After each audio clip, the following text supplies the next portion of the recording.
I'd be surprised if he's still around this time next year. He did what he had to do. That's right. Good morning. Morning. You guys, you guys weren't here last week at all, right? I mean, I know you weren't in here, but because I taught last week. For you? No conversation this morning for me? What's the matter with you?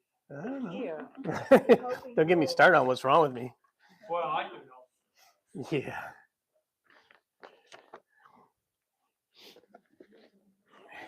All right. It's Steve. You told him to turn it off. I did. I like it ice cold. So before we get started, Roy, would you mind saying a prayer? All right. Lord Father, we are grateful for your blessings that you give us each and every day. We're thankful for this opportunity of fellowship and studying this morning. We pray that you give us Steve and guide him as he teaches us a lesson today. Help all of us to be attentive and figure out how to apply lessons to our lives so that we can serve our community better and support each other better. Father, we are thankful for your love for us.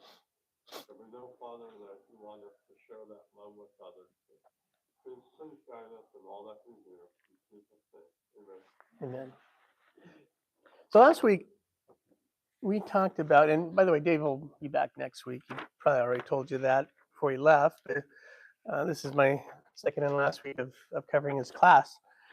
Last week, we talked about stewardship of time. And this week, we're going to cover stewardship of ability. Yeah, it's so nice people. I just got new glasses, so it's very nice to be able to read. Can't even tell you. I could read. But when it came to this, I had a hard time reading for a few weeks now. To talk about stewardship of time and ability, if I'm not careful, it's the same lesson over again.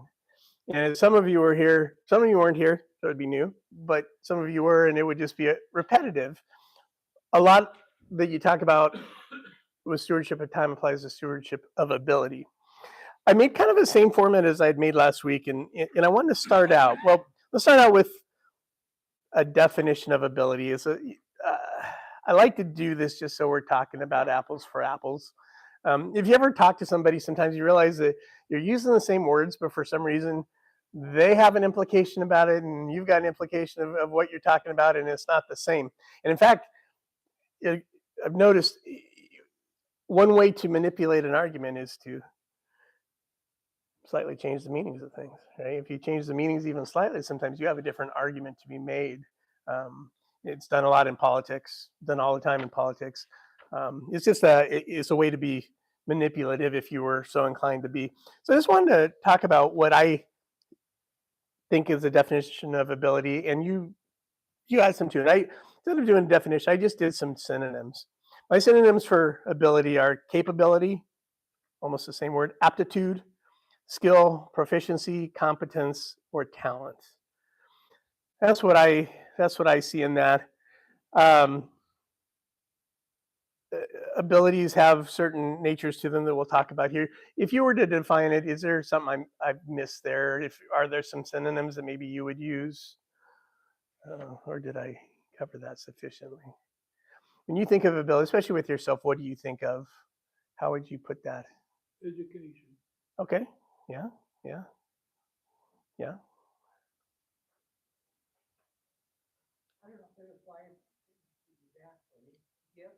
Gifts. That's yeah. Actually, down further, I'm going to kind of use the word gifts. That's more the biblical aspect of gifts. And once again, ability has some weird subtleties to how we use it. Anybody else have any thoughts on the definitions of them or synonyms? So, as I mentioned last week, I kind of kept the same outline. I made some observations on ability based on the definition I gave above. These are, I call them, last week I referred to them as kind of secular observations, just meaning at this point when I go through these are things that most people would agree with. Even if they had no faith in God, they would probably take note of these things. It's kind of like walking around the car or walking around the Actually, when I first walk around an elephant, right? I mean, you walk around an elephant, you note different things. You notice that it's got a little short tail. You notice the big old legs. You notice the tusks if they happen to have them. Depending on the elephant breed, they got, their ears. Their ears are big either way. Some are bigger than others depending on the breed. Ability is kind of like that too. You walk around and you just kind of see different things that I think are worth noting. The first thing I wrote is that some abilities can be easily acquired. Others take time, effort, training to develop. There are some abilities, I guess, and we'll talk about a little bit more, that are just things we don't even think of as ability. Actually, I just thought of a new word based on that. They're strengths that we have. They're just strengths.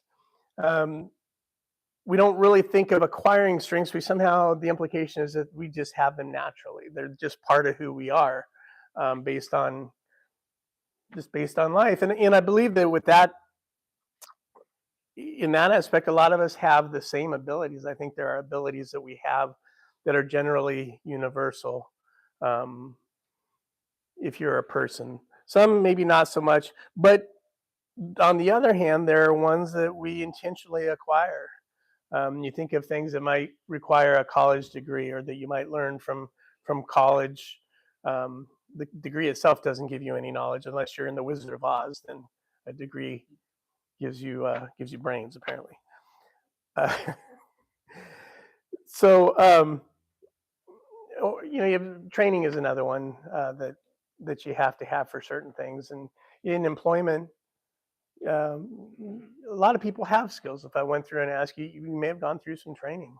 I know that my plumbing apprenticeship was 5 years. It was a minimum of 8,000 hours of work, and I think it's like 1,000 hours of class time before we could sit for the test. And recently, this year, I've had my Oregon license for just past 30 years. 30 years since I've been a plumber. 25 years I've had my license. And I took the Washington test because I do quite a bit of work in Washington. And I had to take the same test again for Washington. And after 25 years or so, it was a very difficult test. I did pass it on the first try, which I felt very fortunate about. But some of those things you do, and they're hard. There's a lot of training that goes with it. If you think of a sports athlete, they didn't. There's an implication, I think, with athletes that they were just naturally gifted. You ever heard that term? You're just naturally gifted.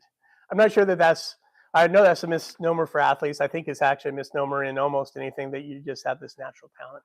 Short of being, say, tall if you're a basketball player, or large if you're a football player.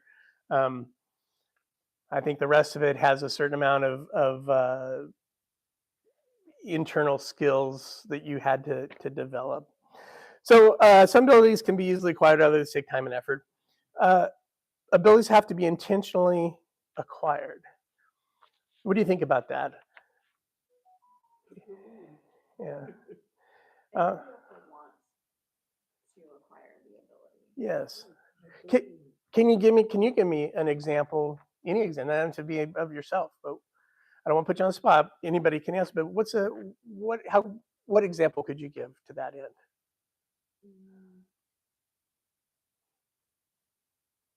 Okay, that's fine. I've seen some musicians that they had a natural aptitude, but they had to work really hard because they wanted to. Right.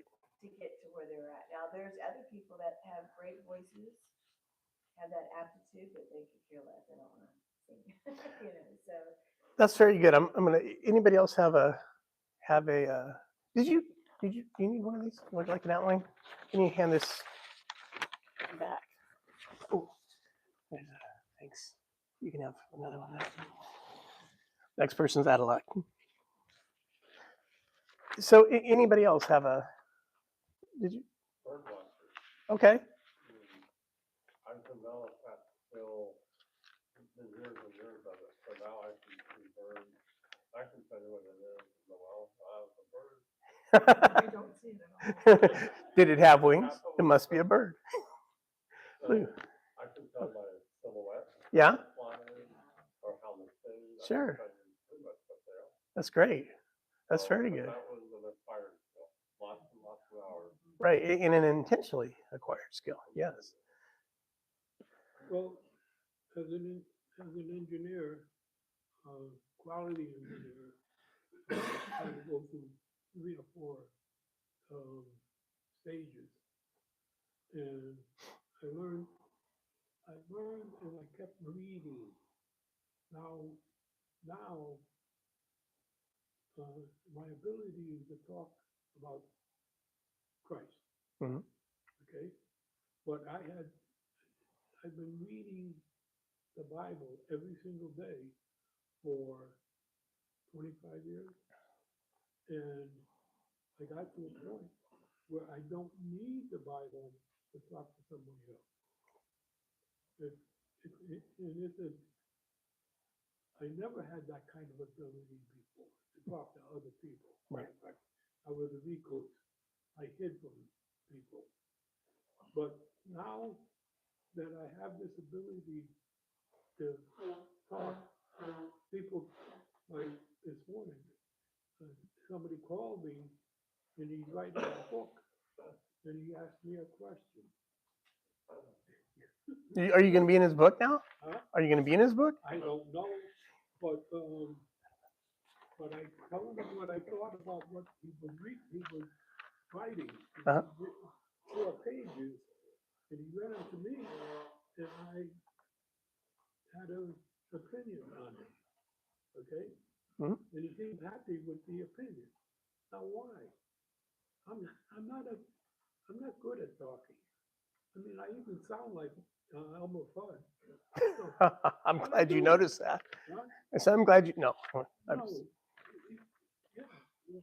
I had to use that when I talked about engineering. Yeah. Because people would just not even talk until I said, I look like Rodney Dangerfield. I sound like Elmer Fudd. We get past that and things will get better. And that sentence was how it got better. Yeah. Because they weren't listening to my voice. They weren't listening. They were listening to my, They're listening to what you said, not Right. how you were saying it. right. Yeah, that's good. Did anybody else have a thought on that as far as acquiring? Yes. Well, you don't have this down, but it associates with acquiring. Yeah. You can actually lose it as well. Yeah. You want me to wait? Well, Dean says it's further down. it is further down. I didn't listen, but it's I further will down. wait and you go ahead. So I want to go back to what Janine said about musicians. This was something that I don't really have a musical aptitude per se. I love music actually. If you talk to me about, say, rock history, even jazz history, jazz is my later in life. I understand it. I like music from a kind of a mathematical perspective, and that's usually what I try to study. But I just really had no desire to play an instrument, or to anything down that road, really. I was talking to a fellow in church a number of years ago who is a song leader in worship at another congregation we were at. And we were actually talking about being friendly to people in church, to being inviting and doing that. And we were just talking about it. And he kind of made the comment that I had that gift and it was natural, like his for song leading was. Now, in my mind, I didn't pursue it too much at the time with him. It took a while to. In my mind, I take issue with that because one, my ability is a developed ability, and his ability is a developed ability. I know that of both of us. In fact, for myself, I had a desire to be inviting to people at church, and it's based on a couple of things. Some is just observation. But when I was about 13, I would stay with my aunt and uncle. My uncle was my mom's youngest brother. They're both still around. And he was a outside sales rep, and I got to hang out with him. And he always had cool cars the company paid for, and it was kind of fun. And we'd always end up going out for ice cream and all that. And I to this day, I love the man. He's been a big influence on me. But he said, it's important that when somebody introduces themselves to you, that you try to remember their name. It's important. It's important. Overall, the idea was it's important that you be more than just, what you might normally want to be. And he said, but it's something you to work on. And from about 13, maybe might have been 14 right in there, I worked towards that end to some degree. And as I got older, I began to see that just by way of observation in the church, it's relatively rare to find. It's one thing to say hi, good morning. It's another to be inviting. And it's something that, by observation, the church, the brotherhood struggles with. Congregation we used to go to, we were everybody was very close. And what that ended up resulting in was sometimes when visitors came, which we had a lot, they were excluded. And when we have visited other congregations, this also has kind of built on that. There are times we've never been greeted, or the worst thing is to be greeted by somebody with a badge that says greeter. That is like, I don't think you understand. You you kind of undo yourself with that, while the person sitting next to you says nothing to you. It's like, I don't see you.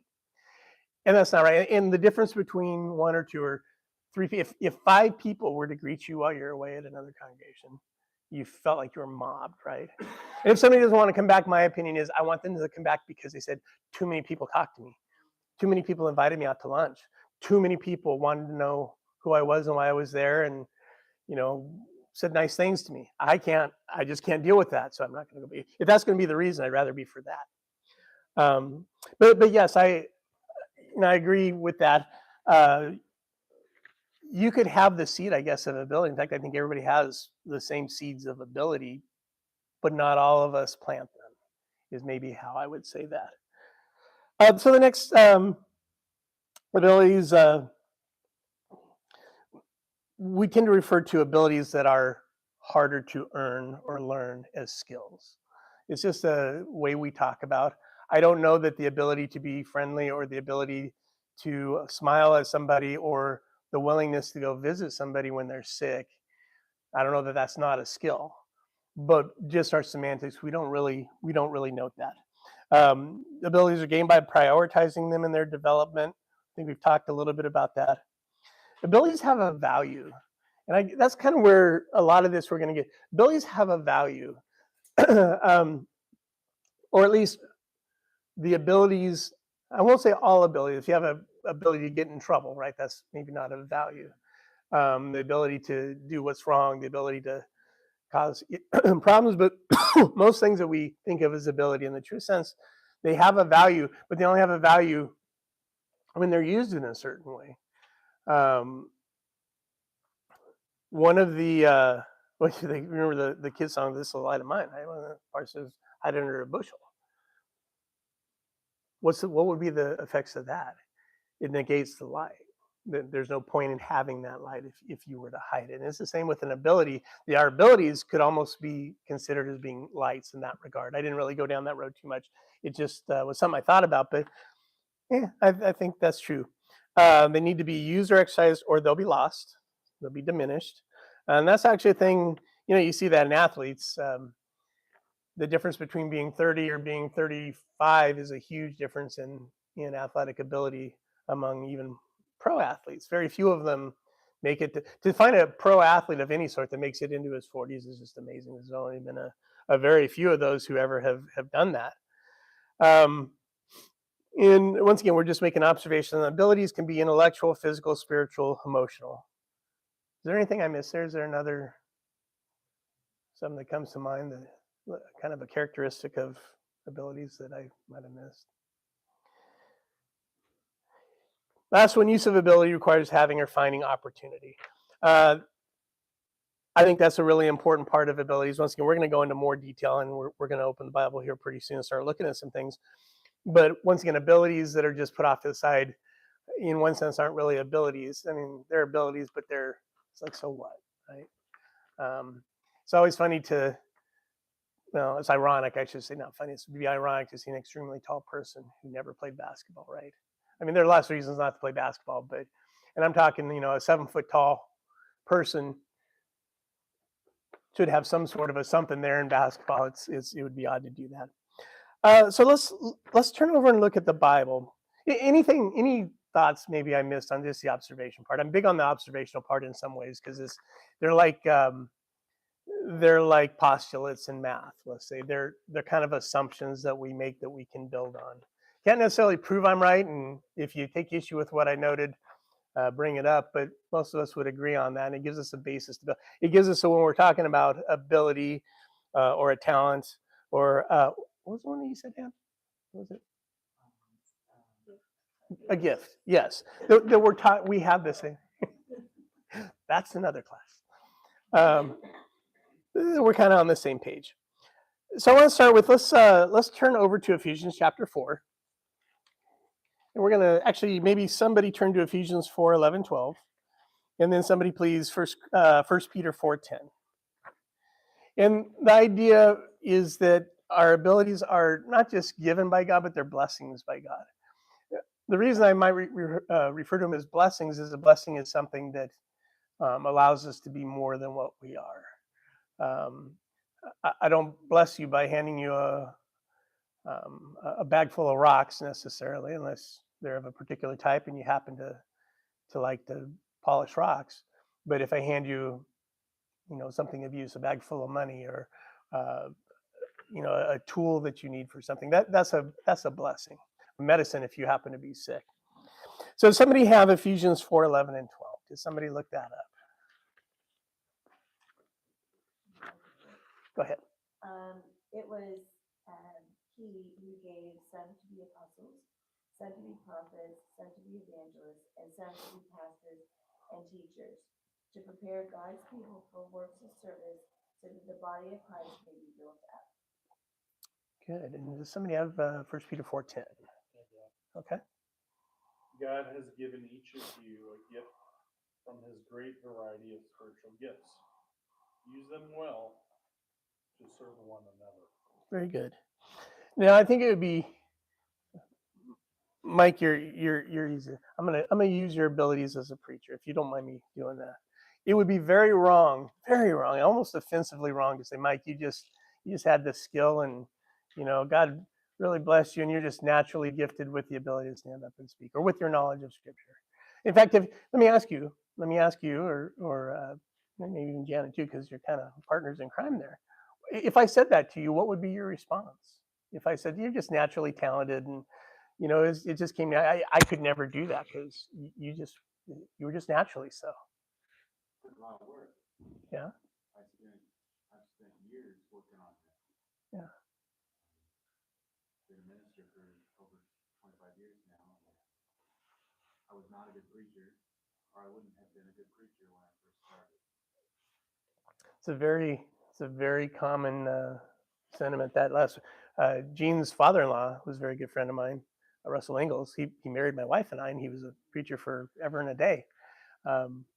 And his story, correct me if I'm wrong, was he had lost his first two wives, and he said because of losing his first wife that got him into speaking. But he said I was a terrible speaker. He said, Terry, have you heard that story? It's very correct. He said, I think he said he stuttered, and but he was a very fine preacher. He preached for a lot of years, had a lot of impact on me. And it was more than just his preaching that, to be honest, had his impact. He kind of mentored me. He took me in. There's just like, what, first it's like, why do you have any interest in me? But he's a very good friend. I remember a few times going, I don't know why I was at the building, but I went there and we just ended up talking. And he had a library with little library cards, if you remember those days. And he'd check out books to you and to read. And he's actually one who actually got me to first teach an adult class. And I thought that's something I could never do. Well, I didn't think that. I just thought it's always going to be down the road, right? And down the road, eventually you get down the road, you get to where you're thinking. And he handed me a book. It's called The Shepherd's Guide to the 23rd Psalm. And he said, I want you to teach this on a Wednesday night class. There may be 5 people in the class, including my mom and my wife. And just do it. And I thought, I don't know. And I spent lots of time preparing, and I had pages of notes. And then I realized 2 things I actually realized. One, it wasn't as hard as I thought it was going to be. 2, I had way too many notes. In fact, one reason I tend to go out of my way to keep it to 1 page, at least for classes, is pretty difficult to finish a page of notes in a class. If I were speaking from the pulpit, I go maybe as much as a page and a quarter, because you're a little more succinct in what you're saying. But anyway, go back. It's not easy for anybody. It's a very common story you hear among preachers. As you know, I'm a plumber. 25 years since I got my journeyman card, 30 years since I started. My joke is I couldn't have told you the shape of pipe, right? I didn't know pipe was round when I started. I can remember struggling with basic concepts in my head um, that now today are just fairly natural. And it's not because I'm so great or so talented, but it's just something that developed over years. Plumbing is, by the way, is a lot like medicine in one sense, in that you're trying to find what's wrong with the systems, especially in service plumbing. And I remember watching guys walk up and say, "Oh, we need to do this, this, this, this, and this." And I'm going, "What?" You know, I couldn't have seen that until they said it. And now I can do the same thing. And you know, I can even, I've developed X-ray vision. I can tell you, you know, you probably have something going on in your wall right there. And you're right. I was, sorry, I'm going to share a story. I was at Providence, Portland the other day. They're having a sewage backup in their emergency room. It's actually, they have a room right off their emergency room where they, you know, it's used to hose people down.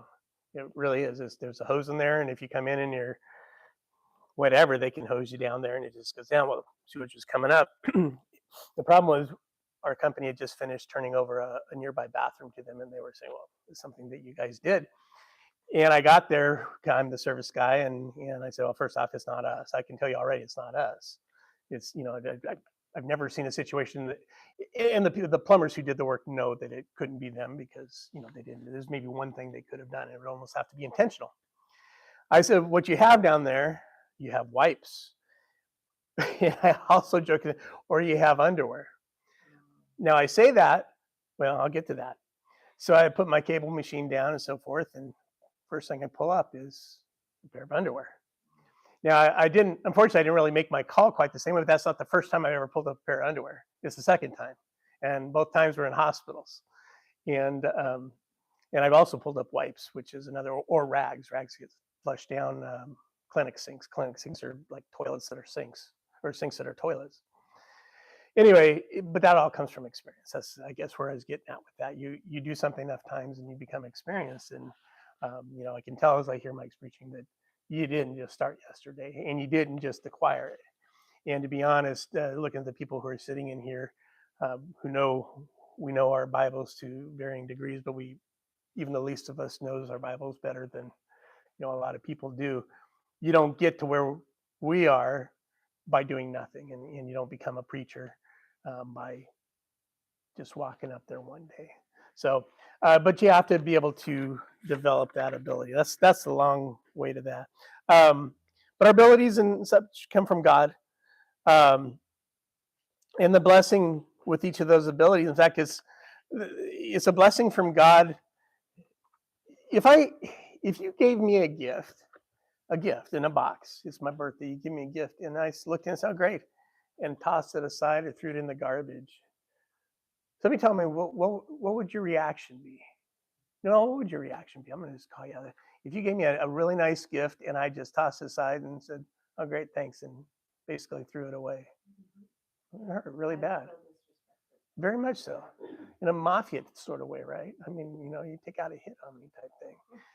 But it would make me, you know, anybody else have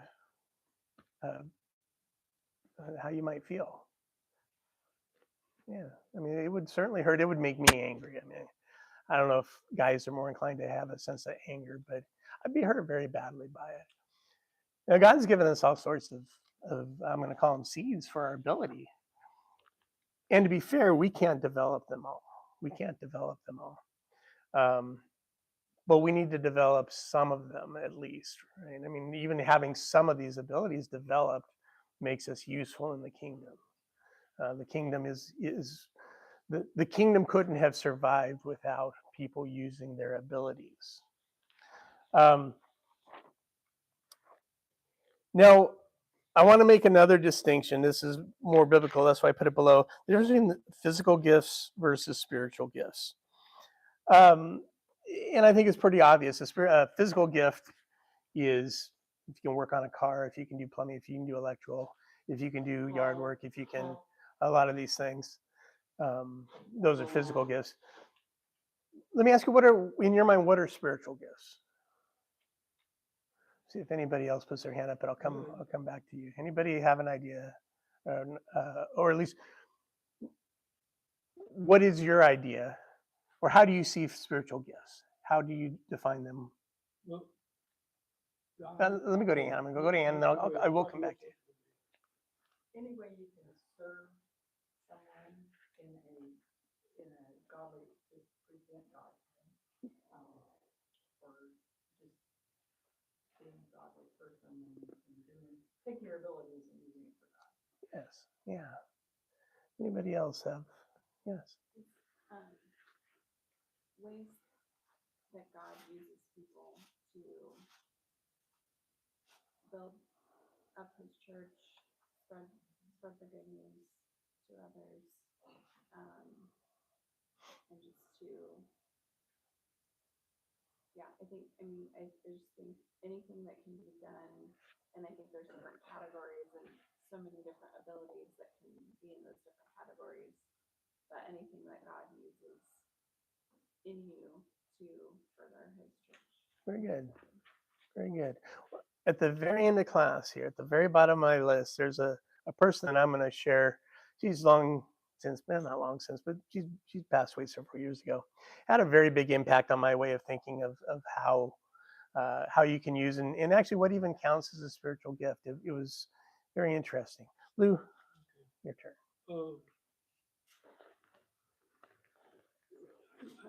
I honestly believe that, God gives the gift, but you have to start it. Mm-hmm.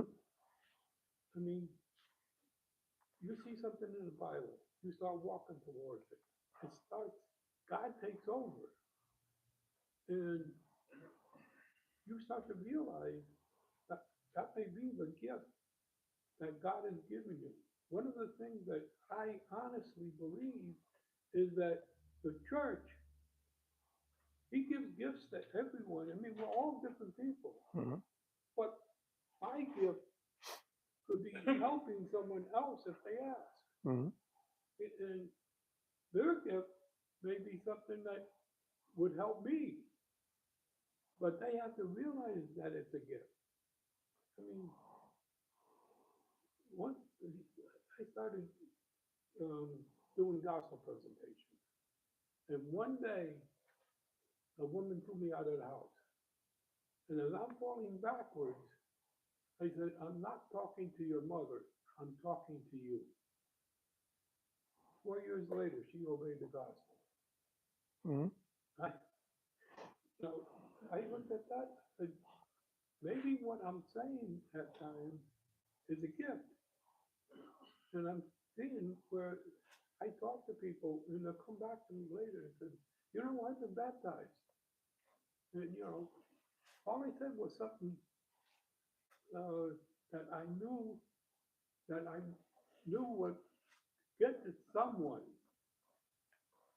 And I may have said it to a dozen people, but at least one person comes back and says, yeah, I've been baptized. Yeah. So, you even have to work at the gift you have. So last week we talked about the gift of time, and where they cross over is when you take your time and you invest it, oftentimes it results in an ability, or not just in the ability, but it's also the investment in the use of the ability. And I think the seed analogy, and we're familiar with parables about seeds and farming, that I always kind of stick in my head, and they always end with, but who gives the increase? Who gives the increase? God does. And to know that answer is one thing, to understand that is another. Churches can thrive or suffer, let's say. And a lot of times when churches do well, membership are fairly quick to think it's something they have done, and sometimes it is things they have done. But a lot of times it's not, sometimes it's circumstance.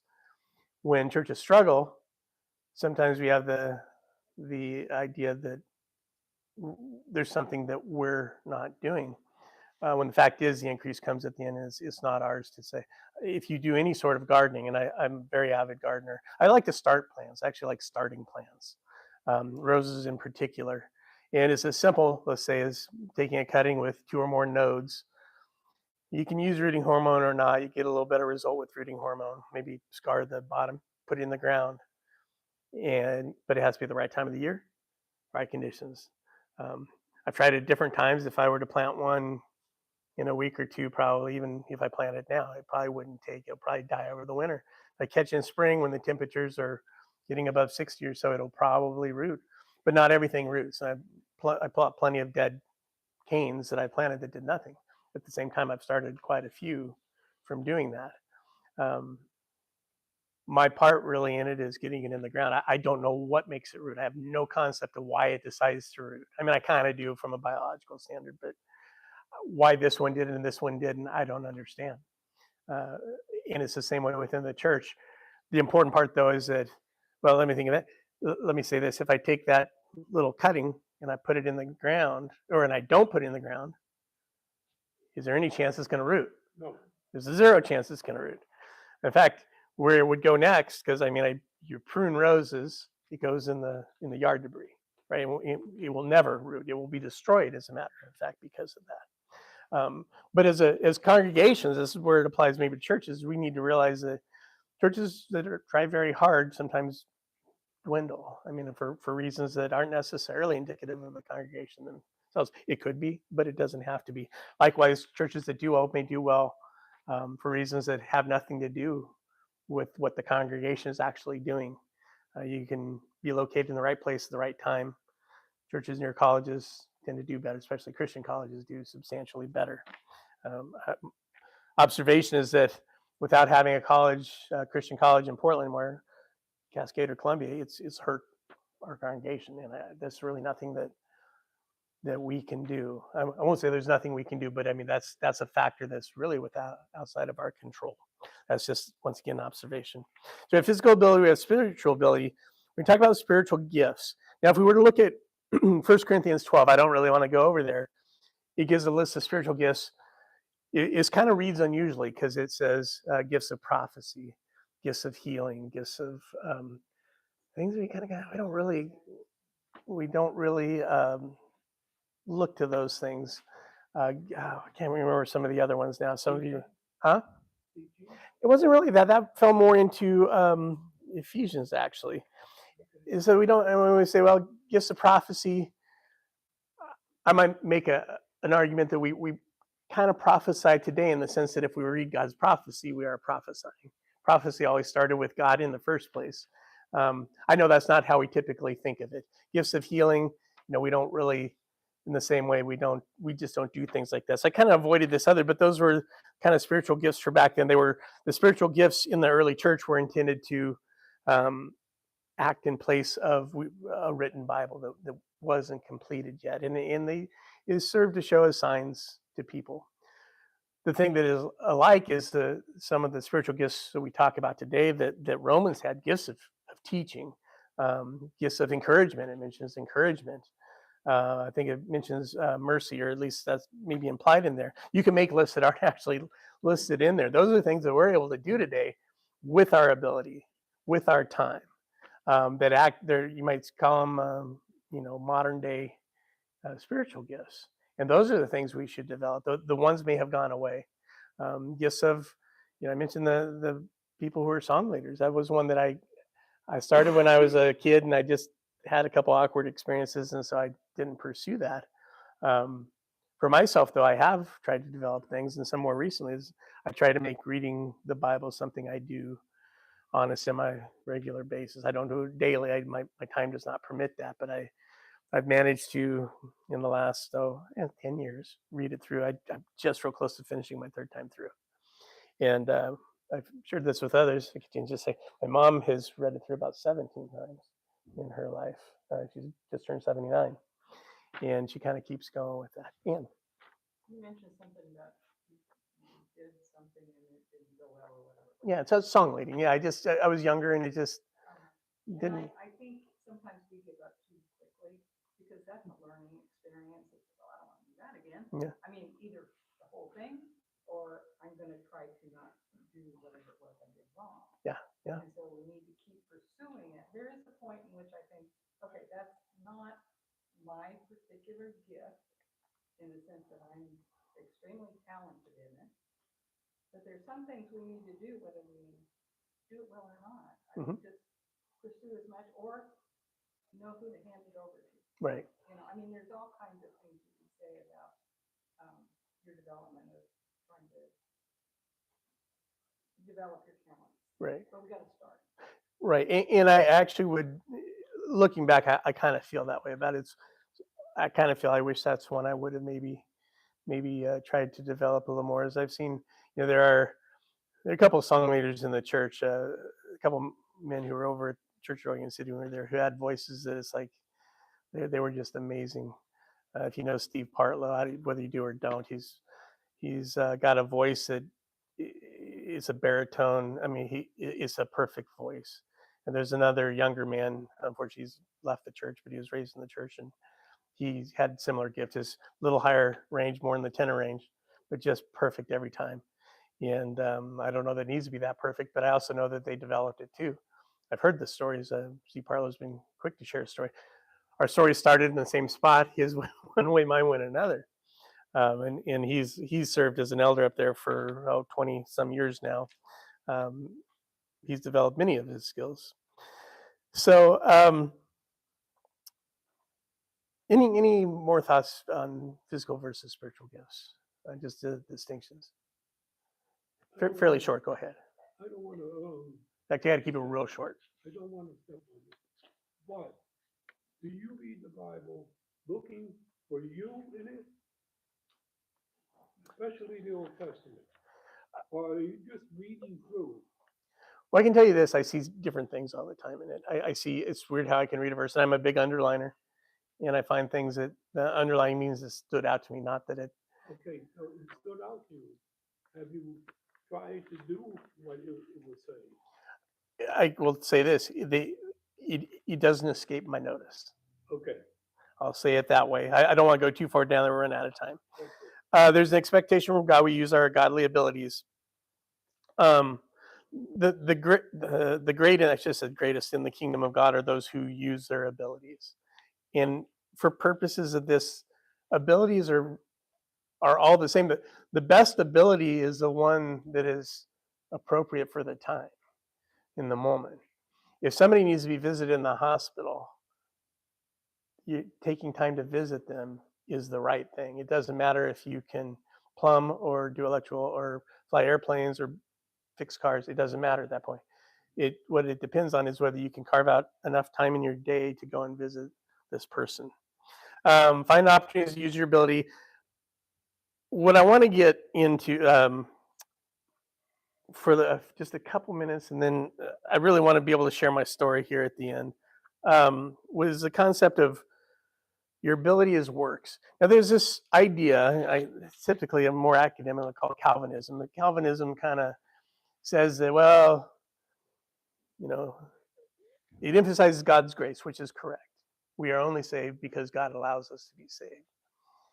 But they get confused, I would say, or adamantly deny that our works have anything to do with what we do.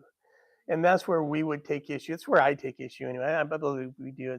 But if you're not careful, you end up with this argument. It's like the old beer commercial: tastes great, less filling, tastes great, less filling. It's a weird argument when really it's, yes, there's God's grace, but where do you go from there? You go to producing fruit. I have a Rainier cherry tree, and I have a Honeycrisp apple tree. And my Honeycrisp did very well this last year. It's done well in the past. And we brought some to church. Maybe you were able to get some of those. What a little rhetorical question, but answer this for me. Just humor me. What's the best way for me to know that that's an apple tree? What's the easiest way to know that that's an apple tree? If it produces apples. Apple trees and cherry trees, you can tell them apart if you know leaf structure, and it's not that hard to know. You see enough, you go, oh yeah, cherry bark looks like this, apples. But the fact that it produces an apple is really the easiest way to tell. Easiest way for me to tell if you're a Christian is, what are you doing with your life? How are you conducting your life? And in particular, how are you using your abilities? Are you investing your abilities? Last week we talked about the parable of the talents. I didn't really go there too much this week, but the parable is about not just investing our time, but an expectation that we invest our time and our abilities. As I mentioned last week, the term talent that we actually use to mean ability comes from that. It was just translated into English. We gave it a little bit different meaning, but they're really one and the same, whether it be money or ability, it's really the same type thing. I want to talk a little bit about a lady that we knew at church at Oregon City.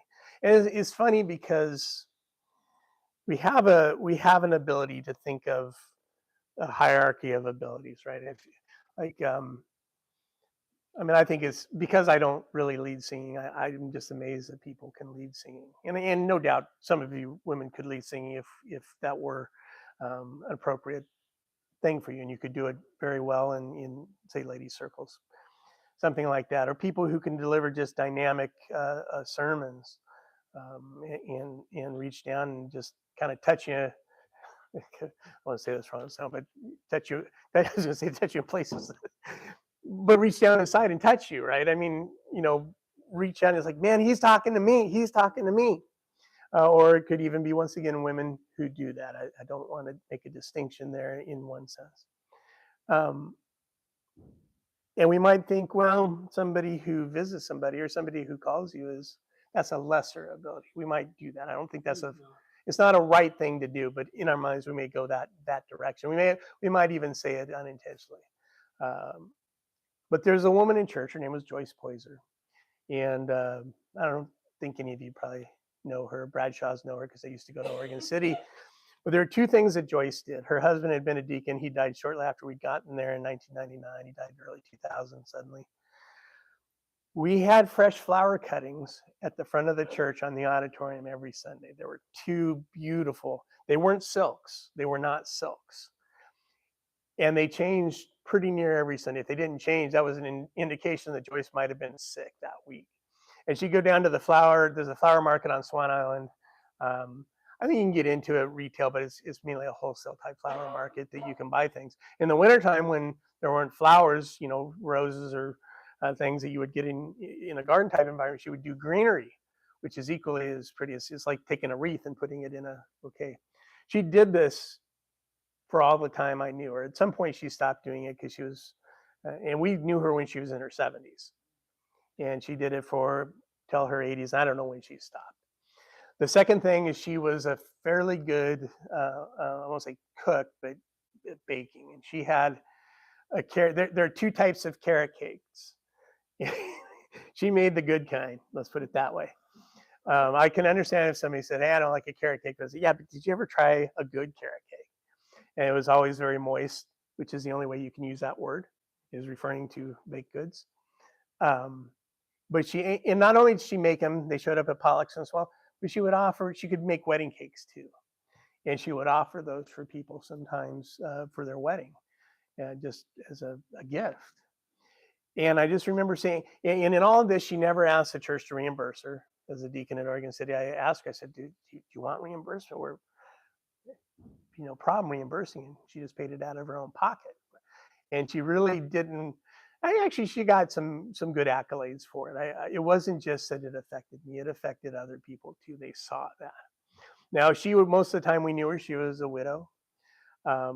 She was very quiet. She's a quiet woman. I'm sure she knew her Bible well, but she didn't say teach ladies classes or things like that. But she did these.